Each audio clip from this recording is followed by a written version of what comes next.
প্ৰফুল্ল বেজবৰুৱা আহিবলৈ অনুৰোধ জনাইছো মই ফুল বনাইছো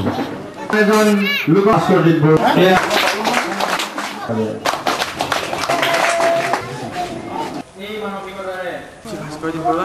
মোৰ ঘৰ বকতা নেমগুৰি মানে ছাত্ৰীও আগবাঢ়ি যাব পাৰিছে শিক্ষাটোতো একে ধৰক ছাত্ৰীসকলেও এনেধৰণে পাছ কৰিব লাগে সেইটো নহয় মই ছাত্ৰৰ লগতে ছাত্ৰীও আগবাঢ়ি যোৱাটো বিচাৰোঁ বৰ্তমান বৃদ্ধি পাইছে বুলি মই ভাবোঁ কিন্তু আগতকৈ যথেষ্ট উন্নত হৈছে বুলি মই ভাবোঁ তথাপিও ইয়াতকৈ আৰু অলপ উন্নত হ'লে বেছি ভাল হয় যি আঁচনি ঘোষণা কৰিছে কম্পিউটাৰ বা হওক বা অন্যান্য এইখিনিয়ে ছাত্ৰ ছাত্ৰীৰ শিক্ষাৰ ক্ষেত্ৰত প্ৰভাৱ পেলাইছে বুলি ভাবানে যথেষ্টখিনি প্ৰভাৱ পেলাইছে ধৰক এইখিনিৰ পৰা শিক্ষাৰ ক্ষেত্ৰত ছাত্ৰ ছাত্ৰীসকলৰ যথেষ্ট সহায় হয় বুলি মই ভাবোঁ আজি সম্বৰ্ধনা গ্ৰহণ কৰি তোমাৰ কেনেকুৱা অনুভৱ হৈছে ভাল লাগিছে বেচৰকাৰী শিক্ষানুষ্ঠানৰ এতিয়া মানদণ্ড বৃদ্ধি পাইছে বুলি প্ৰায় কোৱা শুনা গৈছে ক্ষেত্ৰত তোমাৰ মতামত মোৰ নাম শ্ৰী নন্দেশ্বৰী বুঢ়াগোহাঁই আমি শিৱসাগৰ সদৌ অসম কৰ্মচাৰী পৰিষদৰ অন্তৰ্গত শিৱসাগৰ জিলা কৰ্মচাৰী পৰিষদে যিসকল হাইস্কুল শিক্ষান্ত আৰু উচ্চতৰ মাধ্যমিক বিদ্যালয়ৰ মাধ্যমিক শিক্ষান্ত পৰীক্ষাত উত্তীৰ্ণ হৈছে কৃতি ছাত্ৰ ছাত্ৰী সৰ্বোচ্চ নম্বৰ পাইছে বা প্ৰথম স্থান দখল কৰিছে বা বিভিন্ন স্থানত দখল কৰা ছাত্ৰ ছাত্ৰীসকলক তেখেতসকলক আমি অনুপ্ৰেৰণামূলক উদগনিমূলক আমি মানে সম্বৰ্ধনা দিবৰ কাৰণে সিদ্ধান্ত গ্ৰহণ কৰিছিলোঁ সম্পূৰ্ণ গাঁৱৰ পৰিৱেশত পঢ়িছে শিক্ষক শিক্ষয়িত্ৰীসকলে গুৰুত্ব সহকাৰে তেওঁলোকক পঢ়াইছে ছাত্ৰীসকলক ইমানেই ভাল লাগিছে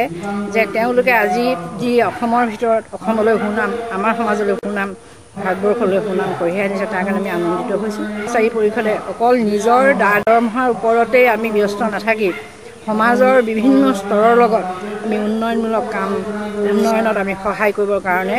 আগবাঢ়ি আহিছোঁ সম্বৰ্ধনা অনুষ্ঠান হৈছে এই সম্বৰ্ধনাত যিসকলক আপোনালোকে এই বকতা নেমগুৰি অঞ্চলৰ কৃতি ছাত্ৰ ছাত্ৰী সম্বৰ্ধনা জনাইছে অনুষ্ঠানৰ ছাত্ৰ ছাত্ৰী আপোনালোকে বেছি পাইছে নে বেচৰকাৰী ছাত্ৰ আমি চৰকাৰী ছাত্ৰ মানে শিক্ষানুষ্ঠানৰ পৰা বেছি পাইছোঁ আৰু বিশেষকৈ আমি সেৱাতকৈ হেৰিয়াতকৈ CBSEতকৈ আমি সেৱাৰ ছাত্ৰ ছাত্ৰীসকলে আমাৰ এই অঞ্চলত আমি বেছিকৈ পাইছোঁ মই শ্ৰী বিজয় কৃষ্ণ দত্ত সদৌ অসম কৰ্মচাৰী পৰিষদৰ ৰাজ্যিক কাৰ্যনিৰ্বাহক সদস্য লগতে শিৱসাগৰ জিলা কৰ্মচাৰী পৰিষদৰ সহকাৰী সাধাৰণ সম্পাদক আমি সদৌ অসম কৰ্মচাৰী পৰিষদে কৃতি ছাত্ৰ ছাত্ৰীক সম্বৰ্ধনা অনুষ্ঠানৰ বাবে শিৱসাগৰ জিলাক আহ্বান জনাইছিলোঁ শিৱসাগৰ জিলায়ো তেনেকৈ বিভিন্ন আঞ্চলিকক আহ্বান জনাইছিলে তাৰ পৰিপ্ৰেক্ষিতত আজি বকতা আঞ্চলিক কৰ্মচাৰী পৰিষদে যি কৃতি ছাত্ৰ ছাত্ৰী সম্বৰ্ধনা অনুষ্ঠান অনুষ্ঠিত কৰিছে তালৈ আমি জিলা পৰিষদৰ তথা ৰাজ্যিক পৰ্যায়ৰ পৰা আন্তৰিক অভিনন্দন জ্ঞাপন কৰিছোঁ সাধাৰণতে আজিৰ ছাত্ৰ ছাত্ৰীয়ে প্ৰায় ঘৰুৱা শিক্ষক বা টিউশ্যনৰ প্ৰতি বেছি আগ্ৰহী এই ক্ষেত্ৰত আপুনি এজন কৰ্মচাৰী পৰিষদৰ সাধাৰণ সম্পাদক হিচাপে টিউশ্যনৰ প্ৰয়োজনীয়তা ছাত্ৰ ছাত্ৰীক কিমান বুলি আপুনি ভাবে টিউশ্যনৰ প্ৰয়োজনটো আচলতে নাই আপোনালোকে যোৱা 2009 বৰ্ষত যি উচ্চ মাধ্যমিক শিক্ষান্ত পৰীক্ষাৰ ৰিজাল্ট কৰিছে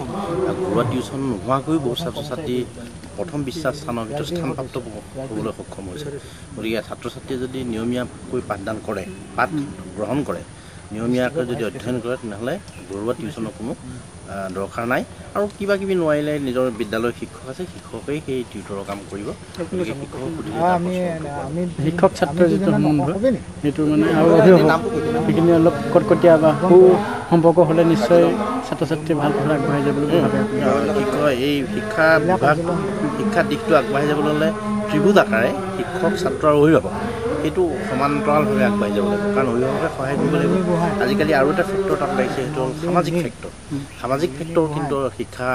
ব্যৱস্থা আগবাঢ়ি যোৱাৰ ক্ষেত্ৰত সামাজিক দায়বদ্ধতা লাগিব সামাজিকভাৱে যদি সচেতন নহয় শিক্ষাৰ ক্ষেত্ৰত সমাজখন যদি সচেতন নহ'লে শিক্ষাটো যথোপযুক্তভাৱে আগবাঢ়ি যোৱাত অন্তৰায় হ'ব পাৰে এনেধৰণৰ সম্বৰ্ধনা কেনেধৰণৰ অনুপ্ৰেৰণা যোগাব পাৰিব বহুত সম্বৰ্ধনাটো আচলতে এখন মানপত্ৰ দিয়াটো ইয়াক নুবুজায় ইয়াৰ সম্বৰ্ধনাটো হৈছে যে তুমি আগবাঢ়ি যোৱা তোমাৰ উত্তৰ পুৰুষসকলে তোমাক অনুকৰণ কৰে যে আজি যিজন ছাত্ৰই এই অঞ্চলত 85% নম্বৰ পাইছে অহা বছৰ আৰু এজন ছাত্ৰই তেখেতক ডিফিট কৰিবৰ কাৰণে 90% নম্বৰ পাবলৈ যত্ন কৰিব গতিকে ইয়াৰ ফলাফল যথেষ্ট আমি পাইছোঁ আশামন্দিত আৰু এই সম্বৰ্ধনা অনুষ্ঠানবিলাকে ছাত্ৰ ছাত্ৰীক ওপৰলৈ যোৱাত বহুত সহায় কৰে বকতা আঞ্চলিক কৰ্মচাৰী পৰিষদৰ তৰফৰ পৰা এইবাৰ প্ৰথম আমি বকতাৰ মৌজাৰ ভিত্তিত কৃতিত্ব সহকাৰে উত্তীৰ্ণ হোৱা উচ্চতৰ আৰু উচ্চ মাধ্যমিক বিদ্যালয়ৰ সমূহ ছাত্ৰ ছাত্ৰীক আমি আজি অভিনন্দন সভা অনুষ্ঠিত কৰিছোঁ আৰু এই সভাৰ দ্বাৰা আমি কৰ্মচাৰী পৰিষদৰ জৰিয়তে আমি যাতে শৈক্ষিক দিশটো আৰু উন্নত কৰিব পাৰোঁ, আমি সকলো ছাত্ৰক আমি শিক্ষাৰ দিশত আগবঢ়াই লৈ যাব পাৰোঁ, এয়া আমাৰ উদ্দেশ্য আগত ৰাখি আমি আজি এই অভিনন্দন সভাখন অনুষ্ঠিত কৰিছোঁ। বকতা অঞ্চলৰ শিক্ষা মানদণ্ড আগতকৈ বৃদ্ধি পাইছে বুলি ভাবিছে? বকতা অঞ্চলৰ শিক্ষা মানদণ্ড আগতকৈ বহুতখিনি বৃদ্ধি পাইছে। এইবাৰ আমাৰ যিসকল ছাত্ৰ ছাত্ৰী উত্তীৰ্ণ হৈছে ডিষ্টিংশ্যন আৰু ষ্টাৰ মাৰ্কসহ, আমি এইটোৰ পৰাই প্ৰতিফলিত হৈছে যে বকতাৰ শৈক্ষিক আৰু শিক্ষা দিশটো যথেষ্ট আগবাঢ়িছে।